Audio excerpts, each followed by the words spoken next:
sinta-se cumprimentado, caro telespectador. No espaço Grande Entrevista de hoje, que vai acontecer a partir da cidade da Beira, temos como convidado o professor Dr. Ibrahim Hassani Mussaji. Ele é formado pela Universidade do Zimbábue em doutoramento em Economia de Desenvolvimento e neste momento é professor associado em Economia de Desenvolvimento na Universidade Católica de Moçambique, Faculdade de Economia e Gestão, aqui na cidade da Beira, e é também o coordenador da AMECOM. A AMECOM é a Associação Moçambicana de Economistas, e concretamente para a área da economia na região centro de Moçambique, que engloba as províncias de Sofala, Manica, Tete e Zambésia. Doutor, muito obrigado por ter aceito o nosso convite para, nos próximos minutos, falarmos da situação econômica da cidade da Beira e, se puder, até falarmos até do país. Em março do ano passado, um ciclone de proporções jamais vistas afetou a cidade da Beira, uma cidade que é uma espécie de pulmão na economia de Moçambique, e o tecido econômico ficou duramente afetado. Que leitura faz desde aquela situação até este momento? Obrigado pelo convite. Eu penso que é importante aqui nós fazermos uma leitura em dois momentos distintos. Portanto, o período de emergência, portanto, logo após o ciclone, o que é que efetivamente aconteceu, e depois o período pós-ciclone, portanto, o período de reconstrução, que é assim que se diz. Portanto, no período de emergência, eu estive cá, vivi a situação, portanto, foi um dia muito escuro, muito barulhento e com muita destruição. E no dia seguinte o que se via é que a cidade quase toda, portanto, estava completamente arrasada. Mas logo após o período de emergência, o que aconteceu é que ficámos desligados com o resto do país, com o resto do mundo, mas o que se assistiu aí foi um grande movimento de solidariedade por parte dos moçambicanos, por parte da comunidade internacional. Portanto, foi um espírito muito fraternal. As formas como, por exemplo, a cidade da Beira, e falou muito bem, portanto, esta cidade que é essencialmente caracterizada por caracterizada por uma economia de serviços, portanto, foi diferente da forma como os distritos da mesma província de Sofala, portanto, foram afetados. Falo aqui particularmente do distrito de Buzi e do distrito de Nhamatanda, que no pós-ciclone, portanto, tiveram situações de inundações, portanto, situações de cheias. E é importante aí nós destacarmos, portanto, a questão das inundações e das cheias, portanto, no distrito de Buzi e Nhamatanda, porque o que se assistiu aí é que, para além delas terem sofrido os efeitos adversos deste ciclone, portanto, tiveram as suas culturas destruídas, as suas casas inundadas, e houve aí, associado, portanto, a essas inundações, perdas de vidas humanas. Mas há um aspecto aqui que se pode destacar, que é a força com que tivemos essas inundações nestes dois distritos, portanto, Buzi e Nhamatanda, fez com que houvesse, de facto, uma antecipação do lançamento da campanha agrícola.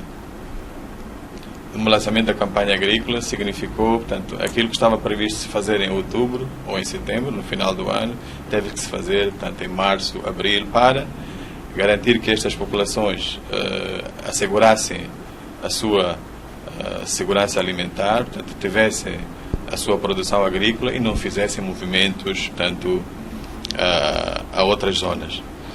Então, todos os setores da economia, portanto, todos os setores produtivos da província de Sofala, estes foram afetados.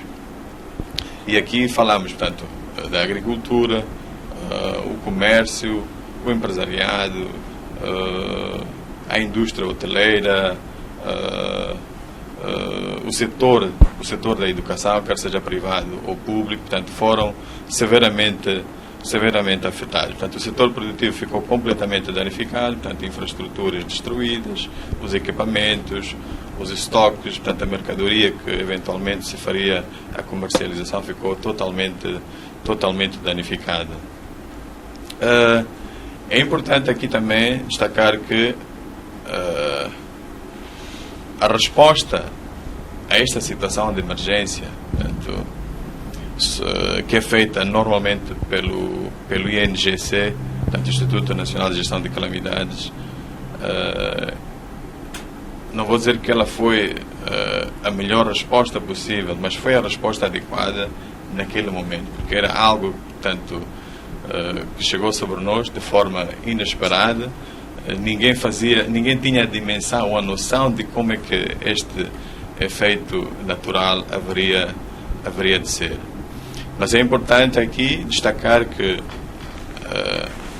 estes eventos naturais, estes eventos adversos, portanto, Moçambique já tem um histórico muito grande, portanto, de secas, cheias e chuvas, mas temos que começar a planificar de alguma forma e a incluir, portanto, nos nossos planos, não digo planos centrais, mas nos nossos planos provinciais, começarmos a incluir e a prever, portanto, esta situação de cheias e desastres naturais, para que nós, a partir das nossas próprias capacidades a nível das províncias, possamos dar alguma resposta quando estes eventos acontecem e, portanto, não esperarmos simplesmente o INGC, porque começam a ser tão frequentes e tão intensos que o INGC sozinho por si só não vai conseguir fazer. Depois temos este período que nós chamamos de período pós-emergência, então é o período de reconstrução. Neste período, portanto, a avaliação que eu faço do período anterior, portanto, do período de emergência, nós podemos considerar de uma resposta mais adequada naquele momento. No período de reconstrução, não digo que a resposta está a ser boa, eu digo que a resposta está a ser lenta. Já vão quase cerca de um ano e o setor empresariado tem apresentado várias queixas com relação às medidas que foram na altura anunciadas pelo governo, que visavam mitigar, portanto, os efeitos adversos. Estou a falar das medidas que foram anunciadas na Conferência dos Doadores. Refere-se a estas medidas? Não, primeiro há dois momentos distintos. Portanto, há o primeiro momento em que o governo anuncia, portanto, uma série de medidas, portanto, facilitação, portanto, a questão da eletricidade, as medidas aduaneiras, fiscais, a conferência de doadores que depois veio acontecer no final mesmo desse mês, visava então fazer a mobilização de recursos dos vários parceiros humanitários, dos vários parceiros internacionais, para pôr em implementação este plano que já havia sido desenhado pelo governo para dar vazão, portanto, ao processo de reconstrução. Esta conferência de doadores, portanto, ela assenta essencialmente num documento de avaliação que foi feita do pós-ciclone e que na altura orçou em cerca de 3,6 mil milhões de dólares norte-americanos, então valor muito grande. Então a ideia da Conferência Internacional dos Doadores aqui na cidade da Beira era de facto deles sentirem o que é que efetivamente aqui aconteceu, vivenciarem como é que a cidade ficou e ficarem sensibilizados. E de facto houve muitas intenções de apoio naquela altura, quase metade deste valor que estava inscrito no PDNA, portanto, neste documento que fazia a avaliação dos desastres, quase metade portanto, foi manifestado pelos doadores. Portanto, mas é importante percebermos que este valor não significa que foi efetivamente entregue a Moçambique, não significa que foi efetivamente entregue à cidade da Beira ou ao Gabinete de Reconstrução para fazer a reconstrução. Portanto, são declarações de intenções, portanto, dos parceiros humanitários, dos parceiros de resposta, com vista a dar vazão a essa... Portanto, não são dinheiros que efetivamente entraram. Vão entrando aos poucos. Portanto, no mês passado, por exemplo, a União Europeia entregou 34 milhões de euros.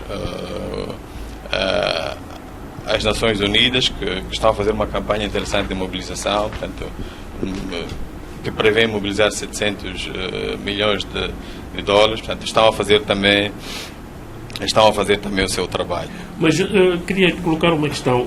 Foi criado no ano passado o Gabinete de Reconstrução, que tinha como objetivo central apoiar tanto o tecido empresarial e a população no geral. O gabinete tem praticamente quase um ano e, pelas informações que nós temos, o gabinete, ou seja, os empresários não estão a receber apoio por parte deste gabinete. Que leitura faz esta situação? Bom, primeiro é aquela questão que nós já dissemos. O momento da reconstrução é lento. E é lento por duas razões. Primeiro as intenções de apoio demoram a chegar, né, porque estes parceiros que apresentam a sua intenção de apoiar, depois têm que fazer a mobilização de fundos em outros fundos. Portanto, isso leva o seu tempo. E depois já há o segundo elemento, que é o fundo para a reconstrução. Portanto, não vai ser feito, portanto, a reconstrução não vai ser feita nas condições da construção que nós tínhamos anteriores. Então, agora se chamam de reconstruções resilientes. Então, há um conjunto de requisitos que devem ser obedecidos e que permite depois, portanto, a reconstrução ser feita. Então, isso significa que nós, como SOFALA, temos que nos preparar, portanto, para apresentar programas e planos de reconstrução resilientes, enquanto esta mobilização de fundos vai sendo feita. É importante destacar que este gabinete de reconstrução, porque o que se pensa é que de facto é um gabinete que detém um fundo. Na verdade, ele não tem um fundo. O principal papel deste gabinete de reconstrução é de uma espécie de animador, uma espécie de coordenador. Portanto, há uma planificação, há uma avaliação e depois ele ajuda a fazer a implementação. Então, o papel deste gabinete é perceber qual é o parceiro que quer colocar, injetar, portanto, o apoio, portanto, à província, ao país, e depois facilitar os processos de entrada, justificação de transferências para dentro do país. Há uma linha que foi anunciada na altura, quando aquelas medidas do governo foram entregues, de cerca de 15 milhões de dólares norte-americanos. Portanto, isto representa um décimo daquilo que são os prejuízos que o setor privado, o setor empresarial teve. O Conselho Empresarial da Beira fez um pequeno levantamento logo após a situação do ciclone e verificou-se, mas eu acho que esses são números subestimados, porque acredito que hajam números maiores. 480 empresas estavam numa situação deficitária e cerca de 26, logo após o ciclone, fecharam. Então, quais são as estatísticas que temos hoje, a partir, portanto, depois do ciclone ou depois de um ano? Infelizmente não há. Mas eu acredito, a convicção que eu tenho é que muitas dessas empresas passaram por inúmeras dificuldades e muitas dessas empresas eventualmente faliram ou fecharam.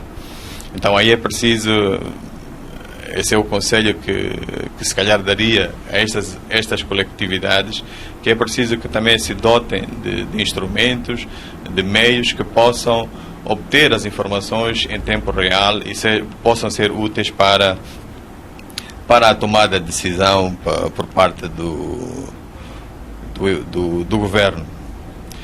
Mas há de facto, esta lamentação por parte do setor empresarial de que as medidas anunciadas e que traziam de facto uma esperança para o setor empresariado na altura, tanto em março de 2019, pelo governo, não foram, passados um ano, não foram ou foram, quer dizer, de forma ínfima, beneficiadas ao setor empresarial. A questão da facilidade dos incentivos fiscais ou as facilidades aduaneiras. Portanto, são processos complexos que às vezes levam tanto tempo e que fazem efetivamente com que essas empresas não beneficiem a priori dessas facilidades. Mas houve uma, assim, que aconteceu e beneficiou um grupo pequeno, e isso criou, tanto um jealous feeling, tanto um sentimento de contestação, de ciúme, mas porquê? Portanto, das 460 empresas que estavam na situação de dificuldade, só eventualmente 120, 140, não posso precisar o número neste momento, é que beneficiaram daquela facilidade, portanto, de redução das tarifas energéticas. Mas o que é que teria contribuído para apenas reduzir o número de empresas beneficiarem da redução destas tarifas? Bom, são aquelas questões que depois é preciso o setor privado e o governo, portanto, sentarem-se para perceber o que é que aconteceu com as medidas que na altura foram anunciadas. Porque que grande parte das empresas que estavam em condições de beneficiar daquelas medidas anunciadas não beneficiou. Então é aí que se vê, que se fazem grandes questões, que pode ser: será que as medidas anunciadas não foram as mais adequadas? Ou será que o tempo dado para o benefício daquelas medidas não foi suficiente? Então é preciso haver um diálogo entre o setor privado e o governo, portanto, para perceber o que é que aconteceu. E se há necessidade de se estender, portanto, que seja o setor privado a avançar com um pedido para a extensão dos benefícios, portanto, destas medidas na altura anunciadas. Doutor, quase um ano depois, já passa até, estamos praticamente em maio, que leitura, que avaliação se pode fazer em termos de recuperação do tecido empresarial na cidade da Beira e província de Sofala?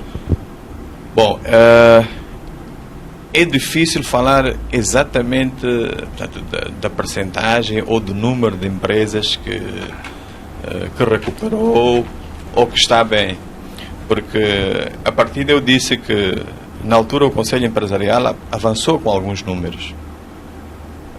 26 empresas faliram, 460 empresas estavam na situação de dificuldade. Mas eu acredito que estes números estão subestimados, né? Eu penso que os números são muito maiores do que estes. Então, os empresários que sobreviveram, os empresários que continuam a operar hoje, com ou sem dificuldades, são aqueles que, na altura, conseguiram aforrar, portanto, alguma poupança, tinham algum fluxo que lhes permitia retomar a sua atividade por si só. Porque havia este pedido de haverem linhas de financiamento com taxas bonificadas, mas como eles nunca chegavam, nunca retardavam em vir, então o setor empresarial, aqueles que tinham, portanto, avançaram com recursos próprios. Mas eu diria que não está a 100%. É preciso, de facto, haver essa injeção para que o setor empresarial volte a estar como de facto estava. Então está a dizer, por outras palavras, que há empresas que faliram definitivamente e há empresas que funcionam com dificuldade e há outras que estão a gatinhar. E de facto, poderíamos colocar essas classificações. Portanto, há empresas, aquelas que tinham recursos, estas continuaram a trabalhar. Continuar a trabalhar nas mesmas condições ou não, de facto, tinha que se verificar.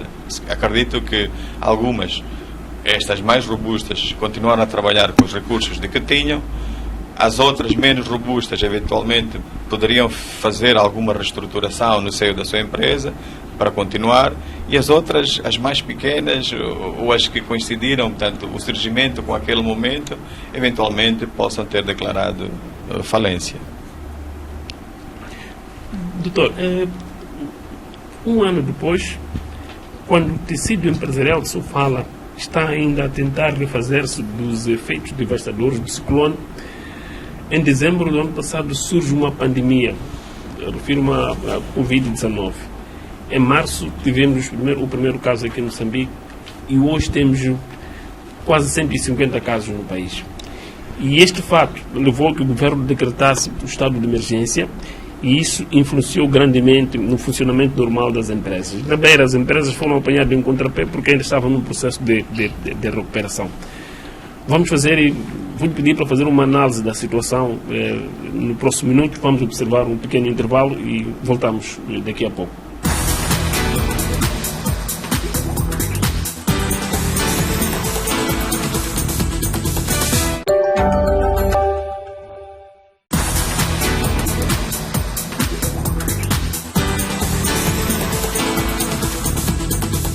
Sinta-se mais uma vez cumprimentado, caro telespectador.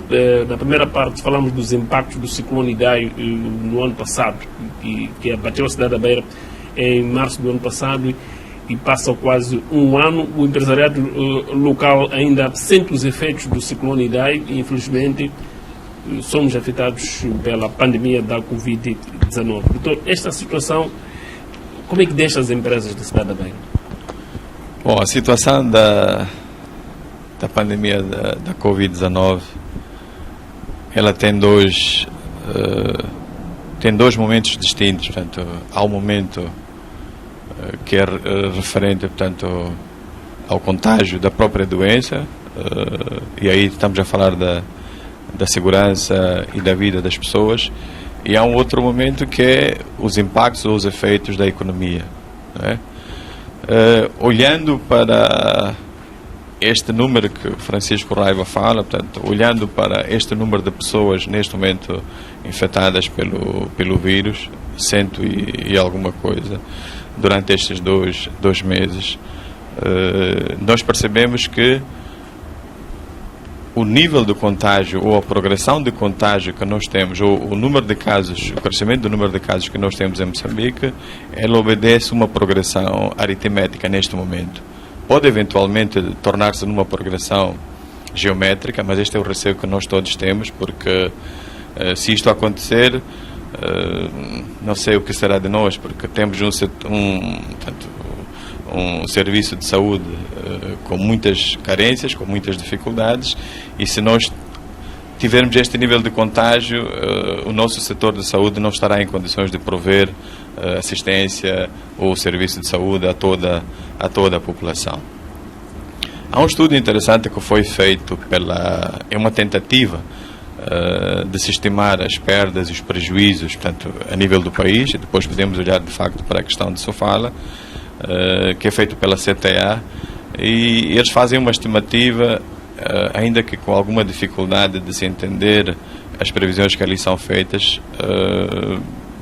fazem uma previsão de prejuízos na ordem de 350 milhões de dólares norte-americanos, com alguns setores muito afetados, como é o caso do turismo, este completamente afetado, o comércio, a agricultura, a educação, o setor da educação, quer seja público ou privado.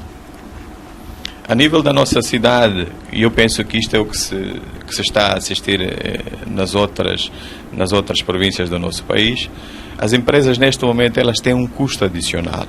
Portanto, as medidas administrativas que foram decretadas pelo decreto presidencial em abril e depois a lei que veio a ser promulgada pela Assembleia da República, ela traz consigo custos adicionais às empresas. Neste momento a empresa tem que, para garantir a segurança no seu estabelecimento comercial, para garantir a segurança dos seus trabalhadores, para garantir a segurança dos seus clientes, portanto, ela tem que montar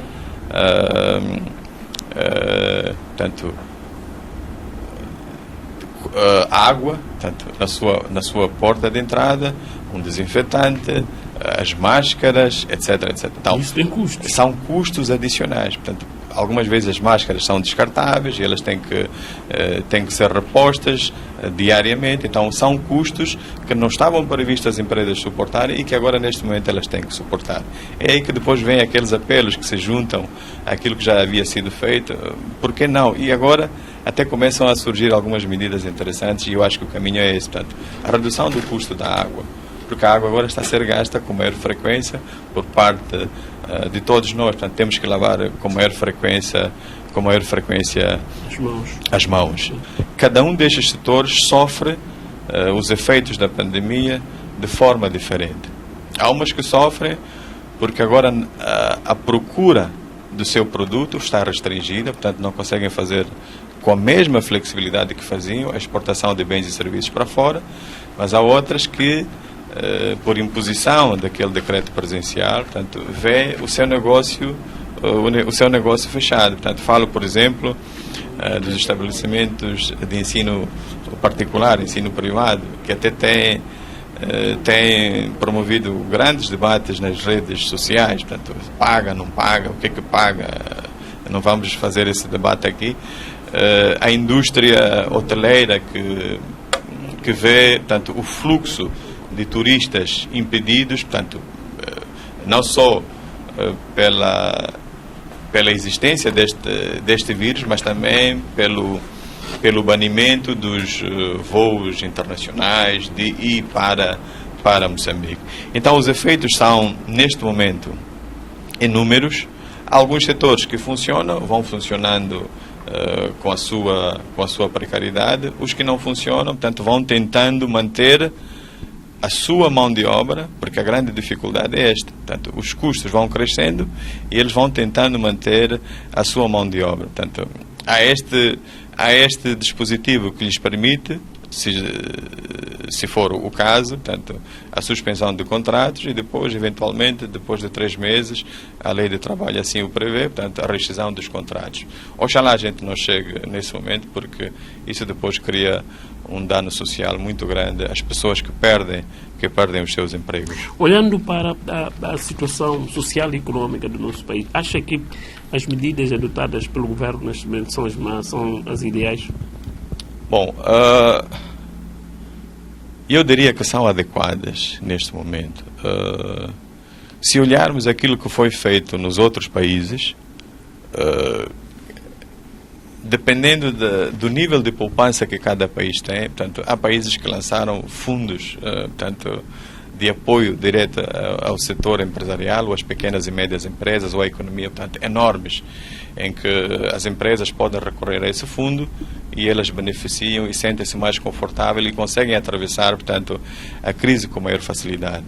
Neste momento, se olharmos um pouco atrás, ainda este ano, a aprovação do nosso Orçamento do Estado, que também foi deficitário, a semelhança do que são os orçamentos do Estado. Portanto, o Estado não possui recursos suficientes para, por exemplo, criar um fundo, porque falava-se muito no início do ciclone Idai e deste, portanto, criação de um fundo perdido, portanto, um fundo onde o setor empresarial vai lá, portanto, leva o financiamento e depois paga em prestações muito bonificadas. Então, as medidas que neste momento nós temos, e eu acho que algumas até tardam em chegar, porque acho que é um momento ainda de se estar a observar qual é o passo a seguir. Portanto, se vamos crescer de forma exponencial, infelizmente esta não seria uma boa situação, um bom evento, ou se de facto a situação volta a estabilizar.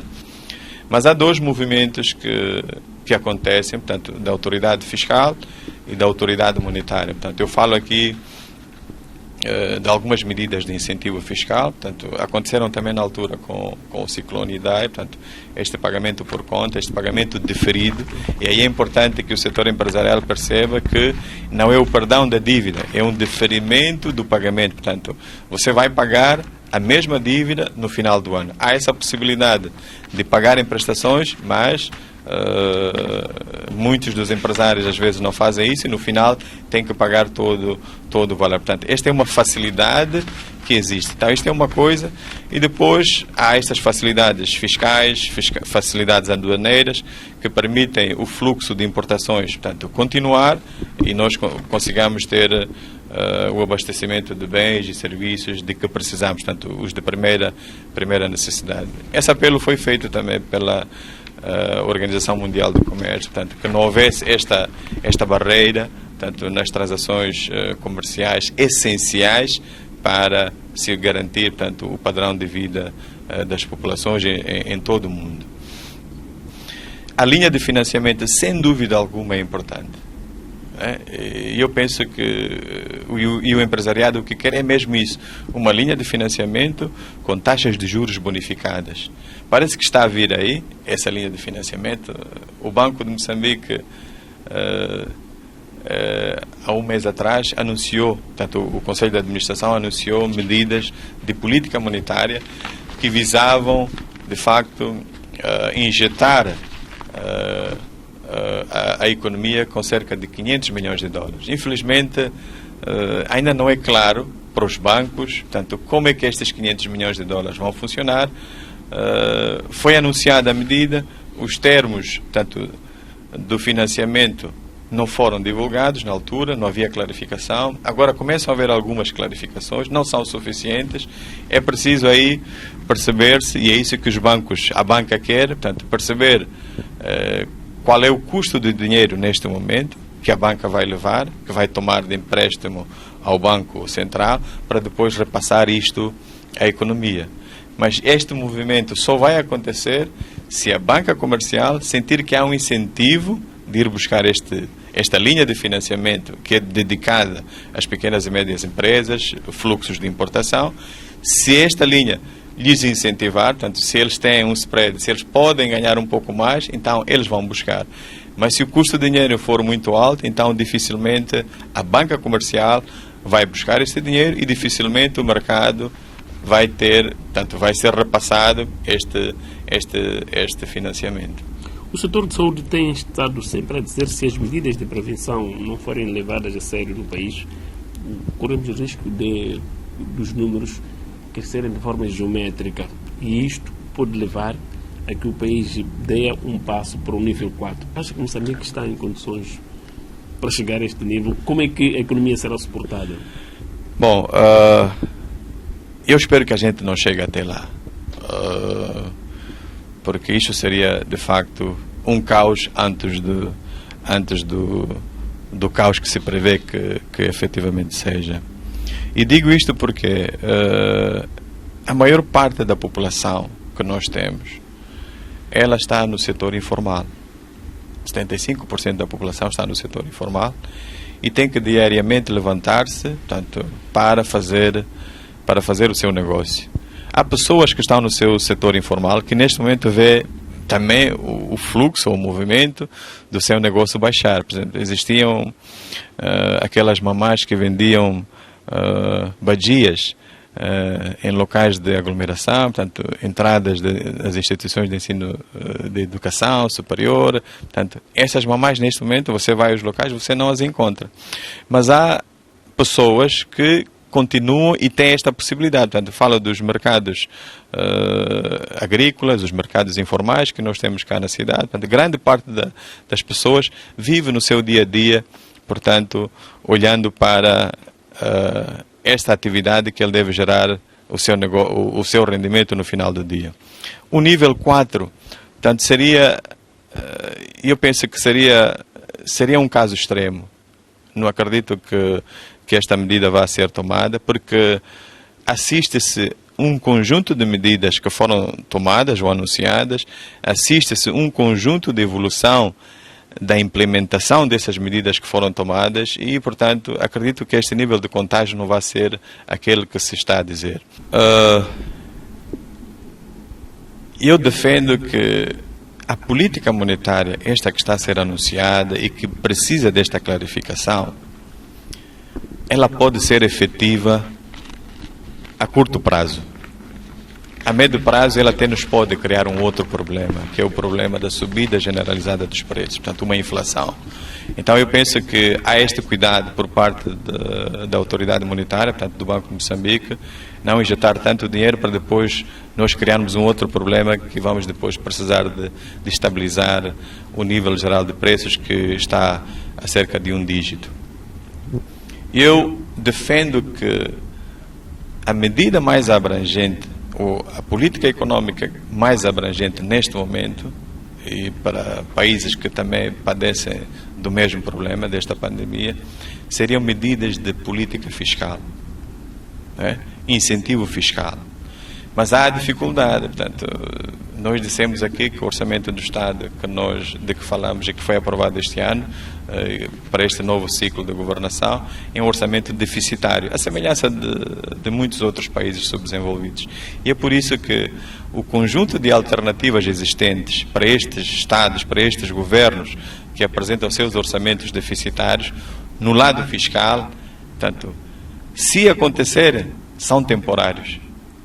3, 6 meses. não vão ser por períodos muito longos.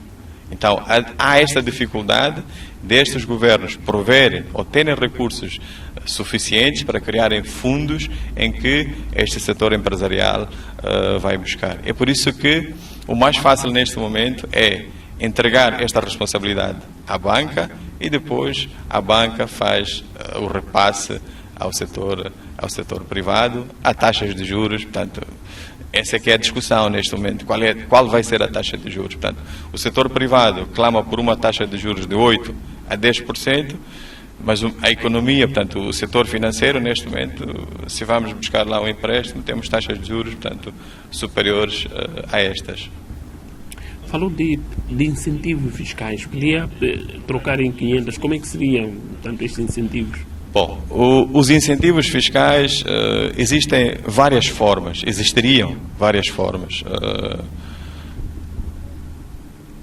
O diferimento do pagamento, portanto, das obrigações fiscais é uma delas. Portanto, mas o que é que isto significa? Esta facilidade significa que você continua a ter a dívida, mas o que você vai fazer é pagar daqui ao tempo, ou o tempo que foi estabelecido para você fazer o pagamento. Mas há medidas, e às vezes até são essas que se calhar até interessam mais o empresariado. Portanto, o IRPS, o ISPC, o IRPC, o IVA. Portanto, há empresários que dizem que, olha, eu não fiz movimento nenhum neste ano, portanto, por que o governo não me pode isentar de pagamento, não suspensão, isentar de pagamento, por exemplo, da próxima declaração de rendimentos do IRPC? Essas são as medidas que normalmente o empresariado nacional clama, mas que depois dificilmente elas vão chegar. O que pode acontecer são estas ginásticas que vão acontecendo, este diferimento, ou retardar a sua dívida, ou pagar em prestações e por ali em diante. São medidas que, conforme disse, só teriam duração de alguns meses, por exemplo, até o fim do ano. Exatamente. E aí vem o outro problema. Portanto, se o empresariado não percebe que esta é uma medida que lhe difere o pagamento, portanto, de hoje para o final do ano, então ele pode também ter um problema de fazer o mesmo pagamento no final do ano. Se não criar condições para pagar no final do ano, até fica mais difícil. Doutor, talvez para terminar, quais são, tendo em conta a sua especialidade, quais são as palavras, apelos que gostaria de deixar aqui ao empresariado e ao governo, no sentido de juntos encontrarem caminhos que possam sustentar a economia nesta fase complicada? Bom, da mesma forma que foi criada uma comissão científica, e acho que isso é relevante, não é só porque os outros países também o fizeram, mas é relevante neste momento o governo ser alimentado por estes especialistas da área. Já há um debate também muito grande, sociedade civil, universidades, centros de pesquisa, já apresentaram os seus modelos de crescimento, os seus modelos de retoma, os seus modelos de vigoramento da nossa economia, de robustez da nossa economia nacional. Neste momento eu defendo que o governo deveria também criar uma comissão que deveria analisar a situação do renascimento ou do reerguer da economia no pós-Covid. E isto significa este momento, este é o entendimento que eu faço, este momento de restrições que nós estamos a passar, este momento de privações que nós estamos a passar, que seja um momento de repensar a nossa economia, como ela deve funcionar, de repensar os nossos modos de produção, como devem ser feitos, de repensar os setores da atividade que deveremos priorizar para relançar de forma estrutural, portanto, uma economia no futuro. O Orçamento do Estado apresentava algumas ideias interessantes, portanto, para o caso da agricultura e a instituição de um fundo soberano. Portanto, já há essa discussão, os recursos provenientes do gás, portanto, devem ser poupados para beneficiar esta geração e a geração vindoura. Estas são algumas medidas inovadoras que eu acho interessantes, mas é preciso agora, neste contexto do Covid, portanto, esta equipa sentar, analisar se estas de facto são as medidas mais adequadas. Mas uma coisa é certa, portanto, não podemos continuar da mesma forma que estamos. Tivemos o ciclone Idai, paramos. Temos agora o Corona, paramos. E em todos esses casos precisamos de apoios provenientes do exterior, portanto, essas intenções de apoio, essas intenções de financiamento, e de nós quase que pouco fazemos. Então é preciso reestruturar a economia para, de facto, relançarmos no futuro. Muito obrigado. Estivemos aqui com o Dr. Ibrahim Hassani, que é especialista em economia e desenvolvimento, nesta grande entrevista de hoje a partir da cidade da Beira. Agradecemos bastante a sua atenção e até uma próxima oportunidade.